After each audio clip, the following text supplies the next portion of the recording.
Салам, салам, салам. Кыргыз тилин үйрөнүүчүлөрдүн эсине бекем салам.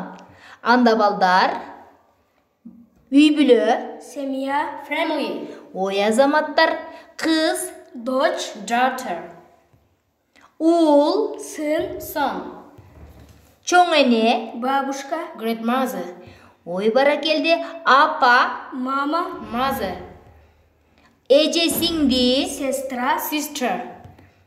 ага ини, Брат, brother. чоң ата, Дедушка, grandfather. ой азаматтар, ата, Папа, father. азаматсыңар бир топ сөздөрдү үйрөнүп алдык. Эми кезек макалдарда. Билбөө уят эмес, эмне уят? Кана ойлонобуз. Билбөө уят эмес. 1, 2, 3.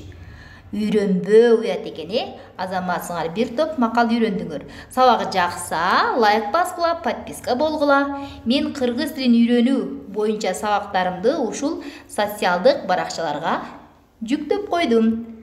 Саламатта калгыла.